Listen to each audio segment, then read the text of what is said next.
Hello, everyone. My name is Dexter. I am an English teacher from the USA, and today I'm going to teach you a few things about the English language, of course.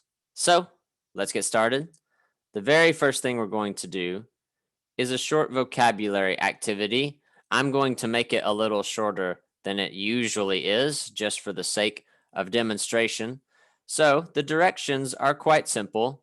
We just have some categories here, if you want to call them that. And we have to enter these words that fulfill the criteria of each category. So, for example, number one, pretty simple. What can you use water for? So, what can you do with water, right? So, you're going to be looking for verbs here, verbs that can interact with the noun water. So, one of them, I would say, maybe the most obvious, drink. Of course, you can drink water. Everyone should drink water. I hope you've been drinking water today. You can drink water. You can also, of course, swim, right? You can swim. People can swim. Dogs can swim. Many things can swim, I guess. Fish, certainly. And of course, you can use water to wash something, right? You can wash clothes, dishes, yourself, right? A lot of different things here you can wash. And I'm also going to add one more just for fun. Oh, I'm not going to spell it wrong either. Like I said, water. You can water something. Many students don't realize that water can actually be used as a verb. You water the flowers. To water something just means you put water on something or you put water in something to help it, like a flower or a plant or a tree. Okay, so then that's easy enough. And number two, what can you eat for dinner? Well, let's see. When I lived in China, I ate a lot of noodles for dinner. I ate a lot of noodles, and I also eat beef. I also ate beef, I should say. So, beef, of course, I used to eat beef noodles in China. That was my favorite thing to eat. Also, not hot pot, dry pot. I love dry pot. I used to live in Chengdu, where it was famous for being spicy. Not just that, the hot pot and the dry pot, but almost everything was extra spicy in Chengdu. So, anyway, there's noodles, beef, there's rice, and of course, there are a few more. Let's do just a few more. Let's look at three more. Number three, things that are naturally red. Usually, students stick with some pretty simple fruits here. Strawberries are normally red, apples, most apples, maybe, at least many apples are red, and cherries, right? Strawberries, apples, and cherries. Notice that I put strawberry in the singular and I put apples and cherries in the plural. This doesn't really matter. This is just a matter of preference. So if you're confused about that, don't freak out. Don't lose me yet. Okay. So then number four, this is where things get interesting. This is where you have to think in terms of the letters of a word, not just the idea of a word. So words that begin with sun or sun in most cases. So let's say today is Sunday or tomorrow is Sunday, either or. Today is actually Sunday, but that's not important so much. So Sunday, there's also sunny. You can have a sunny day. And of course, you can have sunshine. All of these words are about the sun. Okay. And then number five, this is the last one that we'll do. Words that begin with SP. Let's see here. We got sport. We've got spike, which is something you can do in a sport when you spike the ball in volleyball. Sport and spike. And let's think of one more. How about spell? You spell something, spell your name, spell a word, right? So these are our words for today. I'm not going to do the rest of them because, as I said, this video is strictly for demonstration purposes. The next thing we'll do is we'll look at a game that I like to play with students. I like to play this game with students of all ages because it's primarily a vocabulary and grammar exercise. Basically, it's just a speaking exercise, and you can use it at basically any level. So you could do this with beginner students advanced students. So no matter what your level is, this game will work for you. And this is not the only set of characters that I have. These are the Avengers from Marvel. I think many people will recognize these characters, but I also have characters from Disney and from Nickelodeon and Cartoon Network and comic books and other TV show, all kinds of. Some of them are just normal people, right? I have this with just normal people from everyday life. But for today, we're looking at the Avengers. So this game is pretty simple. What you're going to do with this game is presumably this game will be one-on-one, right? And so let's just say I'm teaching a one-on-one class with a student, which I do often, and I'm going to choose a character secretly. It's a secret. So my student doesn't know who I'm going to choose, but I will tell you who I'm going to choose because you have to know for this game, of course. So I'm going to choose good old Captain America. So that's my character. But my opponent does not know that. And my opponent also has to choose a character, just the same as me. Let's just say my opponent is going to choose Hulk, the Incredible Hulk. And the way this game works is I and the student will take turns.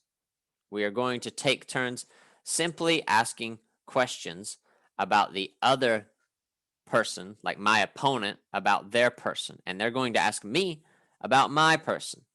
Typically, I like to use only yes or no questions here. And what you want to do with this game is find out who your opponent's character is. So, let's say I go first, and like I said, I can use a simple question or an advanced question. It just depends on the level of the student. And, I can sort of guess that pretty well most of the time. So I could use a question like, does your character have something on their face? This is a question that a very standard, basic level English speaker can say. Does your character have something on their face? And I say their, not his, not her, because in English we typically use their to talk about someone in the third person. I don't know why we do this, but it's a very normal, common rule of English. We typically do this. We don't say his, her, or his or her. In Chinese, you don't have this problem because they just say ta, like 他们, right? Or 他的, right? So, well, not 他们 so much, but 他的, like there, something. So, anyway, in English, we just say there. So, I'm going to say, or my opponent would say, does your person have something on their face? And maybe a more advanced student would say something like, is your character wearing a mask? My character is not wearing a mask. So I would say no. Nope. That's all I have to say. And so my opponent knows to say, okay, so it's not Spider-Man. It's not the Black Panther. It's not Iron Man. Okay. Right. And so then they know these three characters are eliminated. And so then I will ask them a question. Like I'll say, is your character a woman? Of course, they say no. And then, of course, I'm going to scratch out the women. And then my opponent can say something basic like, does your character have a mustache? Right? Or an advanced player might say, does your character have some form of facial hair? And I would have to say yes. Facial hair is just hair on your face. Men have this. A lot of men have this. So I'll say yes. And they, oh, okay, wow. So we know it's not any of these women, right? We can just eliminate all of the female characters. They don't have any hair on their face. Also, many of the men don't have hair on their face. And then I can ask another question. So I'm still trying to find their character, remember? I can say, like, does your character have a cape? No, no cape. The cape is the thing that superheroes have that will, like, go behind them. It's part of their clothes. So, like, this guy right here, he has a cape. Doctor Strange has a cape. But no cape on either of our characters. And then, you know, maybe my opponent will say, does your character... Ooh, can I see your character's teeth? Maybe they ask this question. This is a good question normally, because sometimes for some characters, you can see their teeth. Some characters you can't. But in this situation, I will question my student and I will say, are you sure you want to ask me this question? And the reason I say this is because there's only one character left that could be that character. So I want to tell my student, student, you can ask me this question. Does your character have teeth, right? But if I say no, then it's this person. And then next turn, you'll just ask me, teacher, is this your person? And I would say yes. But there's no reason to ask two questions for this. You can just say, teacher, is this your person? But of course, in this game, it's not my person. So I would encourage my student to reconsider. Ask another question. Okay. Maybe they copy one of my questions. That's fine to do somewhat. So, teacher, does your character have a cape? Nope. I do not have a cape on my character. And then I'll ask them another question like, does your character, I don't know, can I see your character's feet? Are your character's eyes open? Is your character a woman? There's lots of questions you can ask for this sort of exercise. And then my opponent's next turn, now they only have 3 choices. Now maybe they feel like they're ready to finish the game. So they'll start asking me who my person is. They'll say, okay, teacher, is number 16 your person? And I say, no.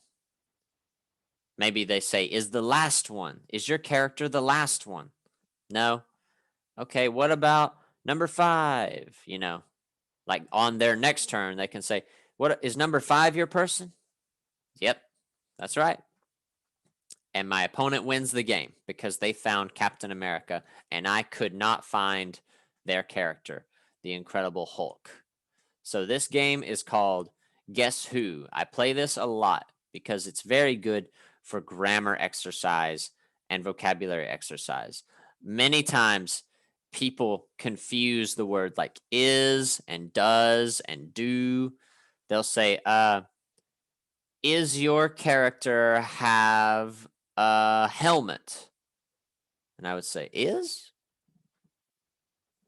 And maybe, does your character have a helmet?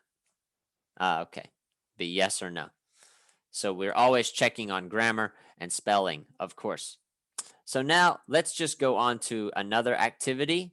This is the activity that I think would be most beneficial for students that only want to talk, just talking, practice speaking. Many students only want to practice their conversation skills. So suitably, I have this activity called Let's Talk About. So this one is houses. Let's talk about houses. Okay. So this is pretty simple. And this can be one-sided or two-sided. So I can just sit here and ask questions to my student, or I can allow my students to also ask me a question. So we go back and forth. And as we go, I'm just going to, mark out whatever I ask. So maybe first I say, okay, student, how many rooms are there in your house? Name them. And they'd say, living room, bedroom, kitchen, And so they're counting how many rooms are. And then they can ask me a question if they want.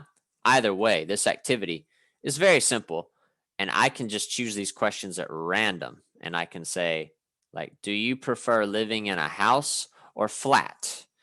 They would explain why. Yeah, I prefer a house because with a house, you have more privacy. Maybe you have a yard. You don't have to climb the stairs or use the elevator unless you have a really big house. Right. And we just go through these questions and they can ask me if they want, and it all depends on the activity. So this one is a lot easier to describe, but this activity can take quite a long time, really, if you want it to. So now let's look at another activity. And this is where I vary a lot. This is like an extra activity. This is a specialty activity. So, of course, sometimes students need to learn more about one thing or another. So this is not completely universal, but many students need to learn this. They need to learn about how to give directions. I think this is something that many of them don't learn in school or otherwise. So I teach a lot of my students how to navigate. And the reason I teach this is because I used to be a foreigner in China, and one of my most commonly asked questions that I asked people in China was, where is something? Or how do I get to somewhere? And many times they did not know how to answer that question. Even if they knew good English, they knew how to speak English really well, they would struggle with this. So I have decided I want to change that. I want to help them know how to go somewhere, how to tell a poor, confused foreigner how to get somewhere, because it's very important, especially in a country like China. You can get lost very easily in a place like China. So, for this example, I would say something like, okay, let's begin at the restaurant. So, you are here, you are close to the restaurant. Let's say you are in front of the restaurant. And let's say that you are looking north. So you are facing the restaurant. Okay. So you're standing in the street. You're standing on Central Avenue and you're looking at the restaurant. And then I'll say, okay, now, I'm just going to make you a dot. And then I will say, can you tell me, or can you yourself get to the bank over here in the top left? So how can you get to the bank? And I hope my student would be able to say, okay, well, so first, let's remember we're facing the restaurant. So the first thing you're going to do, turn left. Don't go anywhere. You turn left. Just maybe on your camera, it would be this way. But for my camera, I'm here. Turn left. Turn left. Or if you want to skip it, you can just say go left. Just go left. Okay. Start going left. But either way, I like to do it step by step. Turn left. Walk to the end of the block. Many students don't know this word block. A block is just like this. This whole square between the streets of many buildings, this is called a block. So we walk to the end of the block. You can even add the street name if you want for extra detail. Very useful if you provide this information to someone that asks you. So turn left and go down Central Avenue. We usually say down. You go down the street. Go down Central Avenue. You don't go through. Don't go through Central Avenue. No, that's not so normal. So go down Central Avenue. And then go down Central Avenue to the end of the block and then turn right. Remember, turn again. Don't go, just turn. Turn right and go down First Street for 1, 2, 3 blocks. go down First Street 3 blocks. And then the bank will be across the street on your left. And with a student that is more new to this kind of vocabulary or to this kind of exercise, I will be writing as I go with this exercise. So repeating all from the beginning, I would say, okay, turn left. I'll put a period there. Go down Central Avenue. I'll just say this, Central Ave to the end of the block. Okay. Turn right. Go down. You can say down, but in this case, when the map is doing this, you can also say up. Go up First Street for 3 blocks. 1, 2, 3. Then you can add the word then if you want.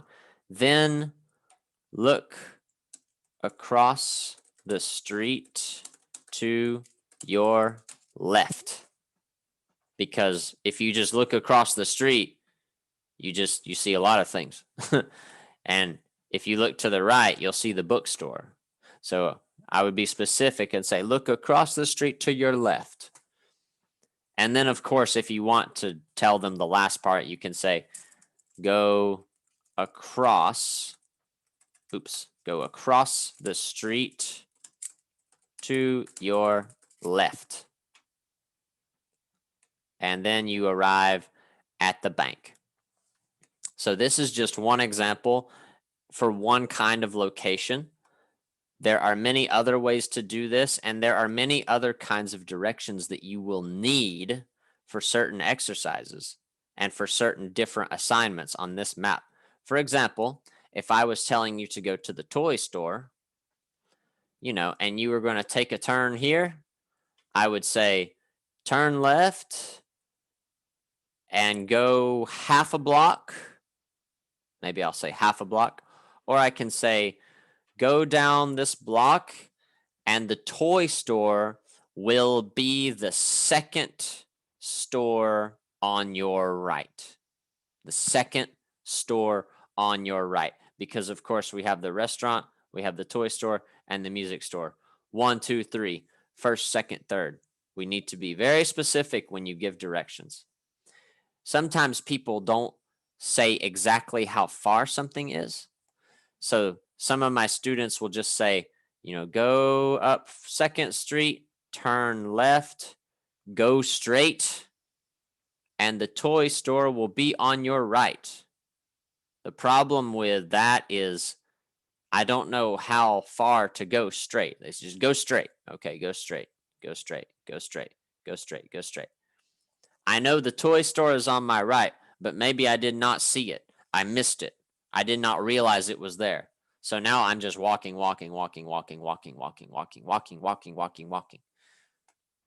That's not good.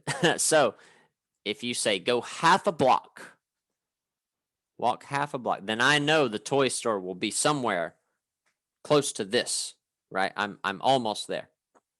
So this is very important as well. Okay. And then let's take a look at our next exercise. There's much more to do with the map, but again, this is just a sort of explanation on some of the things that I do. I play a series of different kinds of games. We've already looked at one of them. I'd like to look at another one. It's not exactly a game, but it feels like a game. It's certainly not an exercise. Or I mean, it's certainly not a textbook exercise, I should say.